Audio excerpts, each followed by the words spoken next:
All right, let's dive right in. Today, we're talking about one of the biggest, most talked about shifts happening in technology, the rise of the metaverse. We're going to explore this massive conflict that's brewing between this new digital frontier and, well, the real world we all live in. The question is this the next big step for humanity? Or is it just a really, really convincing distraction? So let's just start with the biggest question on the table. Is the metaverse actually here to replace our reality? Or is it more like an enhancement? A new digital layer on top of the lives we're already living. That right there is the heart of the whole debate. Okay, before we get any deeper, let's make sure we're all on the same page. What even is the metaverse? Well, think of it as a persistent 3D digital world. But instead of just looking at the internet on a screen, imagine actually stepping inside of it. You interact with everything through a digital version of yourself, your avatar. It's kind of like the difference between looking at a map of a city and actually being there, walking the streets. So what's all the hype about? Why is everyone so excited? To get that, you have to look at what's being promised. The people who are championing this see a brand new world, one that's just brimming with limitless opportunities for us to connect and create, all without the physical limits we're used to. And the two areas that are probably in for the biggest shakeup are entertainment and work. The metaverse isn't just about playing cooler video games.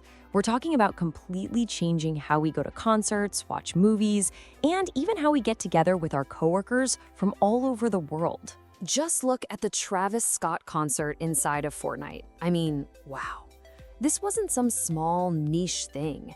It was a massive global event.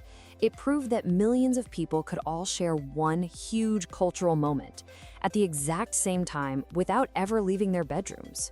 That completely redefined what it means to be an audience. And then there's the money side of things, which is just as compelling. For anyone organizing an event, the difference is like night and day. Think about it. You get to completely eliminate the cost of a physical building, security, all that staffing. In the real world, you're always limited by space. But in the metaverse, travel costs don't exist, and your audience can be, well, pretty much unlimited. This whole shift is creating entirely new ways for people to make money. Digital-only stuff like designer clothes just for your avatar, that's already a huge market. Brands are scrambling to get in. And independent creators can now literally build entire worlds and careers for themselves without needing a ton of real-world cash to get started. But, and this is a big but, every promise comes with a price tag. So now let's flip the coin and look at the other side. Let's talk about the hidden costs and the very real, very human trade-offs we might be making as we spend more and more of our time in a digital world. And this forces us to ask a really important question. What are we giving up? As we gain all this digital convenience, what essential parts of our real lives, of our well-being, might be slipping away? Some of the early research is already pointing to some pretty serious psychological risks. And the irony here is that spending too much time in these so-called social worlds can actually make us feel more isolated in the real one. We're seeing more anxiety from overuse, especially in younger people, and the very real danger of addiction, where that line between having fun and just escaping from reality starts to get really blurry. So this brings us to the core trade-off.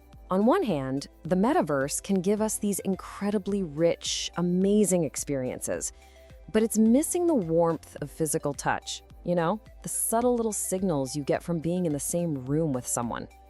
Now, the real world gives us that deep psychological connection, but of course, it's limited by distance and money. It's the classic battle between digital breadth versus physical depth. And let's not forget about the digital divide. The real world, fundamentally, is accessible to everyone. The metaverse? Not so much. You need expensive, high-tech gear. We're talking powerful VR headsets, beefy computers.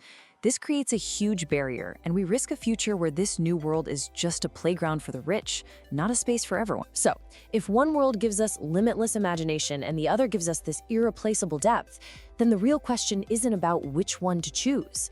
It's about how we build a bridge between them. How do we find a healthy balance without losing a part of ourselves in the process? It seems like the best path forward is all about smart integration, not total replacement. The real key is to use the metaverse as a tool to complement our real lives, not as a place to run away from them. It means staying grounded with real-world activities, but also using this new tech smartly, Like, why not virtually explore a city to see if you want to book a real plane ticket to go there? It's all about finding that conscious balance. Because ultimately, the healthiest way to think about this is to see the metaverse as an addition to your life, not as an escape from it. And that brings us to our final thought, the future. What actually happens when these two worlds stop just coexisting and they start to truly merge into one single hybrid reality? At the end of the day, this isn't about picking a side, team metaverse or team real world. The most likely, and honestly, the most exciting future is a hybrid one. It's a future where digital layers make our physical reality better and our real-world experiences give meaning to our digital lives. So look, the metaverse offers us connection without limits. The real world offers us depth without needing a login. Neither one is perfect, but both are going to be a part of our future. So the final question really isn't about which world is better. It's about how will you choose to build your life across both of them. Thanks for tuning in.